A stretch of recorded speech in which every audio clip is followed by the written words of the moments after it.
overwhelmingly, they want to be part of something that is fighting to collectively change their working conditions for the better and winning in their workplaces.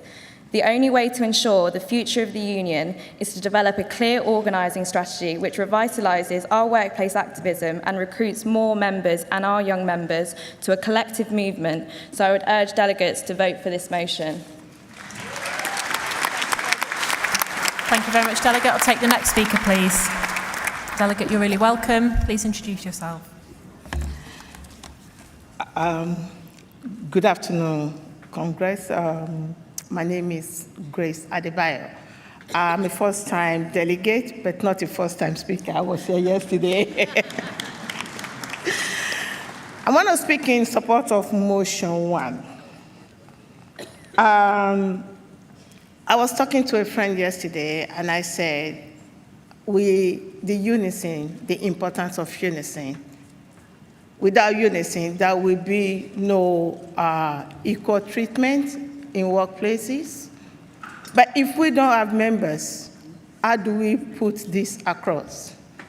The cost of living crisis, we all know about it. Building and campaigning against this. I am a typical example of that, the impact of cost of living. I work with the council, but I live in Zone 1, and I work in Zone 5. For me to get to work, I need to plan how I'm going to manage my money, my salary. I have to travel to Zone 2, which is going to take me 45 minutes. From my house to work is 45 minutes direct by the train. But I cannot afford to take a direct train. I have to go to Zone 2 to take a bus from Zone 1. I take a bus from Zone 1 to take me to Zone 2. Then I will join another train from Zone 2 to Zone 5, because I was thinking about how I'm going to manage my money. That is the impact of cost of living crisis. We need to have this member. We have 1 million members. From what I heard, we have 12,000 activists. We need to do more. We need to organize more. I wasn't even planning of becoming a UNISON member until somebody called. I was talking about the cost of living crisis, and I was introduced to UNISON, that you should join them. So I joined at Barnet, and from that junction, we were able to mobilize and then start to recruit more members to join. Because if we don't join, that means our voices are likely not to be heard. And that is why I'm supporting this motion. A victory for one is a victory for all. We cannot do it on our own. Together we can do it.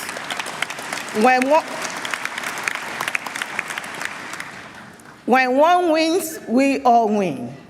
It is very important that we organize, we mobilize to push forward and put our point across. The cost of living crisis is one thing that we need to push forward and we need to mobilize on. Thank you. Thank you, Delegate. Thank you, Grace. Thank you very much for that. So, it's 12 o'clock, so we need to move to the next part of our agenda. We're going to be moving to the General Secretary's speech. So on motion 1, the remaining speakers and the right of reply asked you to remember where you're sitting now, and we'll return to those seats when we pick up this business again. So conference, if you're wanting to take a seat, please do. Conference, I'm really pleased to be able to introduce our General Secretary, Christina McAnea. The first woman to lead UNISON, and the first female General Secretary of any of the big trade unions.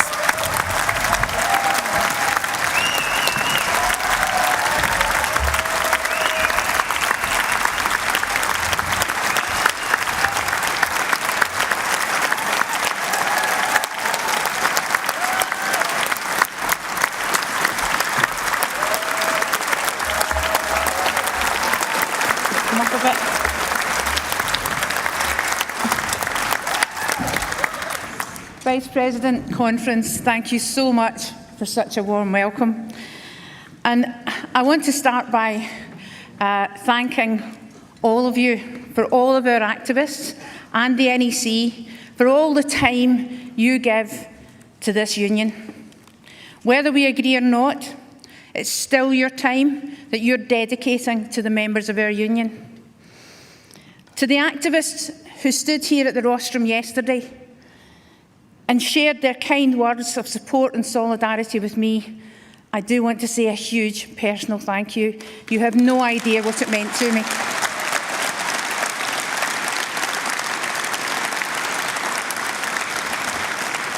And I want to thank all of our guests and all of our visitors who are here today. You're very welcome. And of course, I also want to thank our amazing staff. What a brilliant conference you've been pulling together, and what amazing work you do every single day for our members.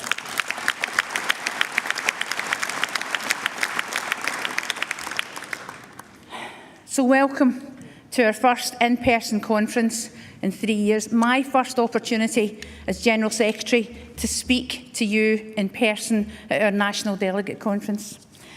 We're here to celebrate the amazing work that you, our activists, do and that our members do every day.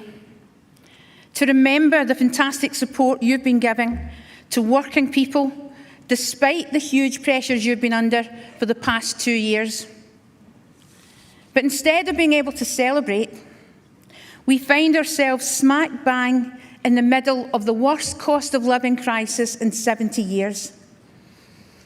And the poorer you are, the higher the price you pay.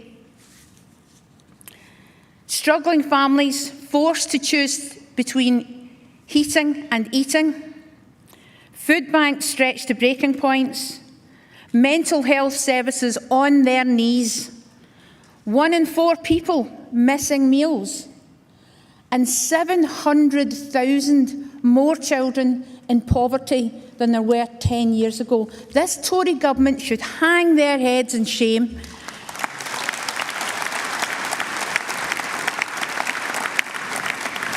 But instead, ministers are going around telling those hardest hit by the crisis to work more hours or take on an extra job.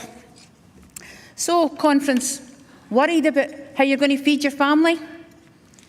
Don't upset yourself. The government's got some great ideas for that. Spend more time making meals from scratch, in between the extra hours and the extra job that you take on, of course. Now, my mother was a great cook. She worked mainly as a school cleaner or a school meals worker when I was growing up. And she made soup every single day to make meals go further. But being a low-paid worker, even she would have struggled to do that on 30 pence a day. So, worried about keeping warm? Don't be. The government says, do some star jumps. Go and sit in a bus for several hours every day. And worried about the cost of childcare? No problem. They're going to cram even more children into nurseries, so we're sorted there. They're so out of touch. They don't understand us because they're not like us. Sorry, I've got something in my teeth here. What was that about the Downing Street wallpaper? I mean, seriously, £840 a roll. And apparently that doesn't even include the cost of putting it up. Conference, for that money, I'd expect wallpaper to walk in 2 legs and apply itself to the wall.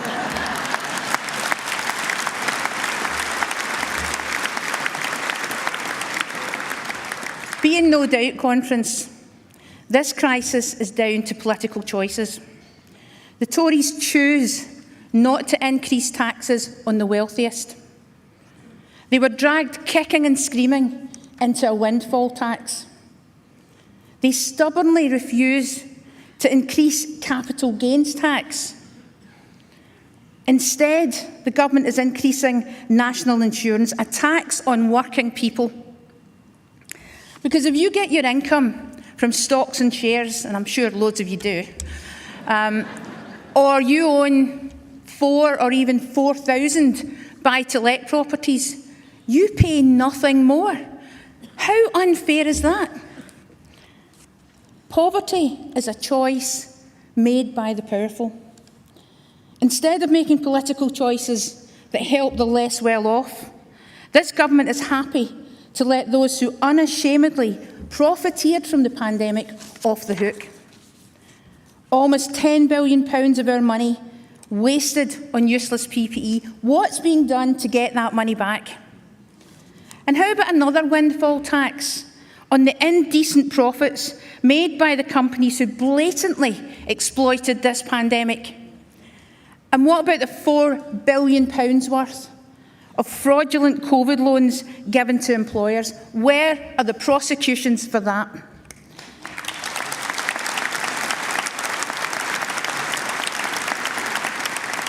Just the other day, we learned that the Chancellor failed to insure against interest rises on government debts. And Sunak's blunder has cost the taxpayers and us a staggering £11 billion. Let's face it, we could really do with that money now. We reckon that £10 billion would give every single public sector worker in this country a decent pay increase. Instead, we see the very people whose courage and dedication got this country through the pandemic now having to rely on charity. And that's why we're taking to the streets on Saturday, and I really hope to see as many of you as possible walking with us beside the UNISON banner in London on Saturday. We're witnessing the dying days of a corrupt, out-of-touch government, a government that's hanging on to power but has no ideas. Unlike the government, dealing with the cost of living crisis is our main priority. It's top of our agenda. Our pay claims are in. We don't know what the offers will be. But just this week, at our service group conferences, I urged all of our branches to go away and get strike ready. Because conference, that's where we're heading. Our ballot in local government in Scotland opened last week, and I and this union will do everything we can to get a yes vote. And while we know it's tough to reach the thresholds, we saw that in our local government ballot earlier this year in England and Wales, I genuinely believe now we can do this. Because look at what we do in branches, look at what you do in branches. 8,000 workers, mainly low-paid women in Glasgow City, voting again for strike action and forcing the government to do forcing their employers to come back to the table at the 11th hour. The strike and fight at Sandwell Leisure. The strike over pensions at Dundee University. All the other things we do. Getting the real living wage at Cranfield University, Cambridge County Council, and for care workers in Greater Manchester.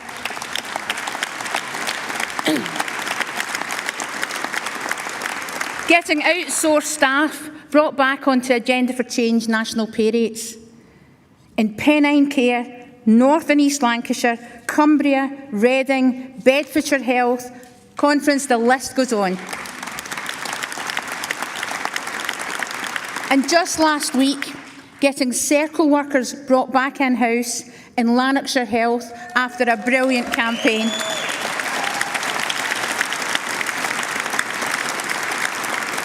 And what about our rebanding and regrading claims that we do, especially in the NHS? And how many employers where we forced them to do this? In Glasgow and Clyde, the Highlands, Sheffield, Barnsley, Wigan, Pennine Care, Essex, and in all 5 trusts in Northern Ireland. What a fantastic achievement.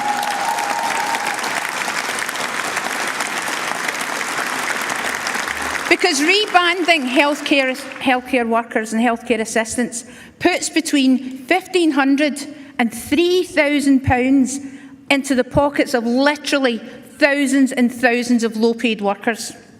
And these are just a few of our successes. Conference, these successes don't happen by magic.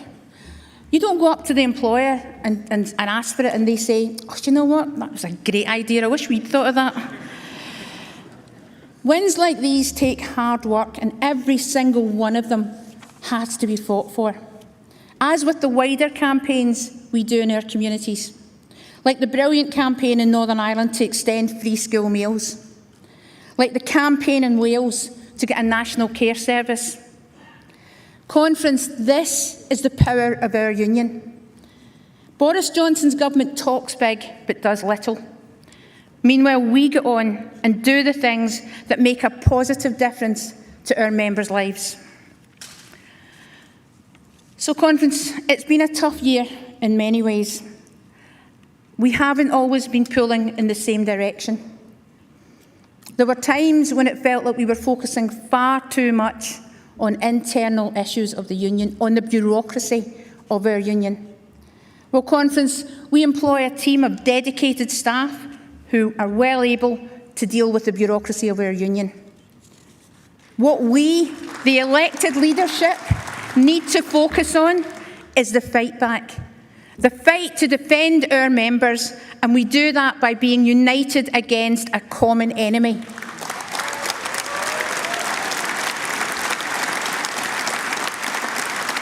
A Tory government determined to look after its own and let us down. To be honest, I think some parts of the union have found it difficult to have a woman leader. As the first woman General Secretary, perhaps I should have been better prepared for that. I've certainly been treated differently from some of the male General Secretaries. I've had challenges and barriers, more challenges and barriers put in front of me, including legal challenges. And it makes me think of the barriers our female reps face in workplaces when they're trying to go on with the job of representing their members and being leaders in their branches. Because what defines our union is our commitment to fairness and fighting discrimination. And that means respecting the proportionality and fair representation built into our rulebook, but not being limited by it.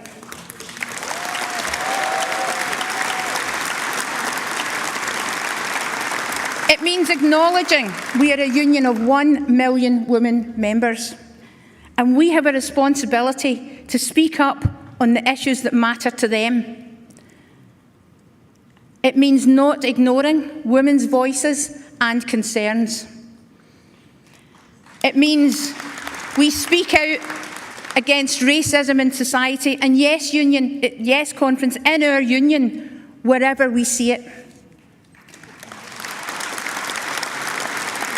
And fighting for the rights of disabled members everywhere, because disability isn't something to be fixed. It's part of so many people's work and lives, and it's society and workplaces that need to be fixed to deal with this. Conference, it means never forgetting that vigilance is the price of equality. It's easy to think it's done, but then you see something like the terrible discrimination, even hatred towards transgender people. I was so glad to see the debate there. You see the impact the pandemic has had on LGBT+ people. The rise in mental health issues, the isolation, feeling the need to hide again. It's sad to see the inequality and intolerance are ever present. But you know what, Conference? It was great to see so many men get up in the debates yesterday to speak up for our women members. Because we, as a force for good, must be part of the fight back. We're a union that always looks outwards, and I'm very proud of the work we do on the wider issues in society, like launching our own plan for dealing with climate change by looking at the role public services play. We work closely with unions across the world fighting oppression and violence, whether that be in Palestine, Colombia, Turkey or Myanmar.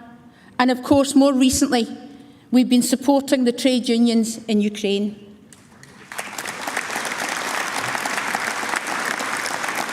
We've seen the generosity of our branches in raising funds and supplies for that beleaguered country. as well as great bravery, great acts of bravery, like our members in London Ambulance, who took 10 ambulances and essential medical equipment to Ukrainian health workers. Fantastic achievement. And let's not forget the Russian tanker carrying liquefied natural gas that was turned away from the Isle of Grain in Kent when our members refused to unload it.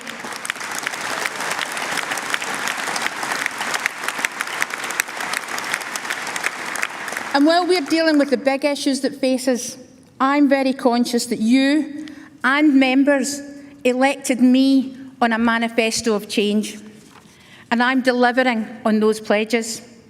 The Branch Support and Organising Fund, the UNISON College, our member participation and engagement projects, our recruitment and organising strategy are all now delivering for members. Conference, I'm absolutely committed to being a member-led union, one that works in partnership with its staff, with all the parts of the union, and one that makes sure no one single part of our union can dominate.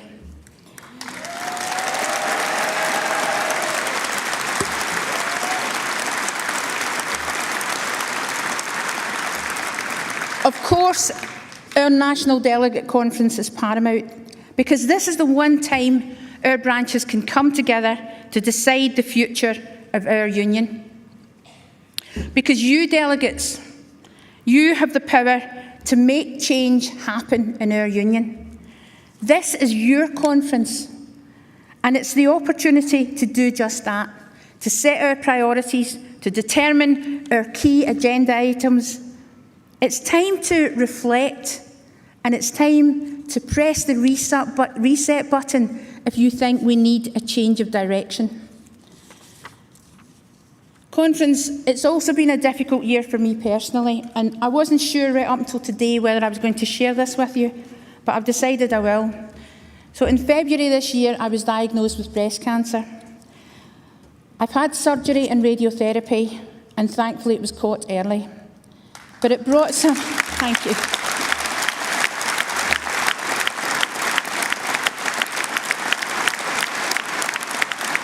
I feel I've had to do loads of little videos because I had to cancel loads of going to speak at events this year. So if you were one of the ones that had to have a little video, I apologise, but that was probably the reason why. But having this brought some things home to me very clearly. It gave me an up-close and personal view of the NHS and the amazing job that our members do. But I also realised I was nervous about telling people, given all that's happened in the past year. And it made me realise that if I, as General Secretary, were nervous about telling people, what was it like to work somewhere where you don't get paid sick leave, where your employer would absolutely use this against you, and where taking hospital appointments meant using up all your annual leave. I also wanted to share it with you because I'm conscious that I'm going through something that literally thousands of our members are either going through or have been through, either personally or through supporting a loved one or a family member. And because in the end, although I have my family who've been fantastic, sitting up there, I'm also part of the UNISON family. And I'm lucky to have had my treatment so quickly because long NHS waiting lists, the postcode lottery, mean not everyone is as lucky as me. So what we are facing in our public services is too important for internal splits. We have to focus on what matters. And I know it can be overwhelming when you don't know what's coming down the road. But look what you and your members have already done. Because you are the ones that went into hospitals, worked in ambulances when we had no vaccine, before we even knew there would be a vaccine. You are the workers who cared for older people and people with learning disabilities, people who couldn't wear masks but still needed up-close and personal care. You are the police staff the Environment Agency workers, the energy workers who still turned up to work to protect the public. You are the ones that held the hands of dying patients while the Tories partied in Westminster.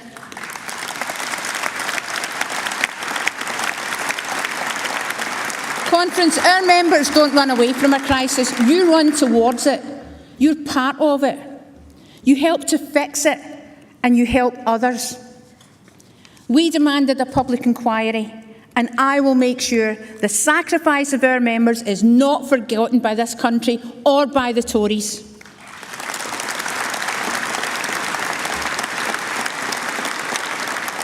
So are we going to sit back and let the liars, cheats and fraudsters in Westminster tell us we don't deserve a proper pay rise?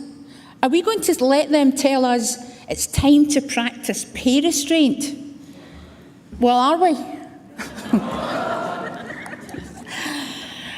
Just the other day, Boris Johnson said, the union barons will once again protest. Well, Conference, he got that right. We will protest.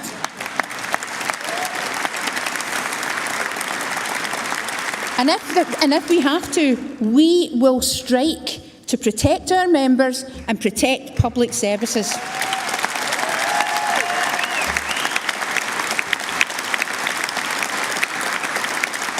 We already know we have to work with other unions. We do it every day. You do it every day in workplaces. But if we're going to take a stand, that's essential.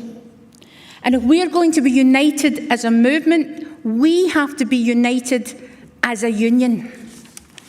It's our job, the job of everyone here, as leaders of our union, to give our members the hope and confidence that we can change things. We know that working people need a union more than ever. So I'm urging you to take back a message of hope to your branch and to your workplaces. Talk to members about what they can do and about what we can do together. Recruit and organise other workers so that we remain strong. Conference, I absolutely know we can do this. So let's get our members to look up. Let's encourage them to be positive and hopeful by showing them that we're ready for the fight. Because we will win if we're organised and we're focused. And Conference, I do believe we have reason to be optimistic. It feels a bit like the tide is turning. A government hostile to trade unions is in terminal decline, led by a man who's lost the support and respect of large parts of the country and his own party. And finally, Conference, this is the biggest challenge we will have faced in a generation. And the government should be in absolutely no doubt.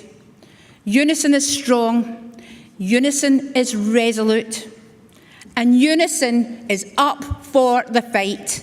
Together we rise, Conference. Thank you.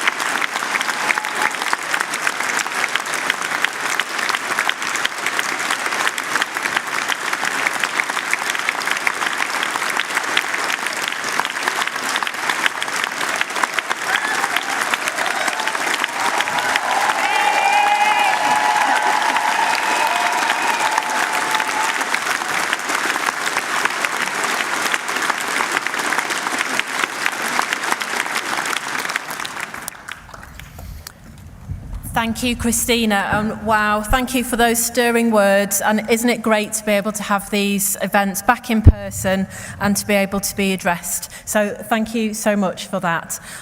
Conference, that brings us now to the end of business for this morning. So as I said earlier, the debate on motion 1 will pick up later on.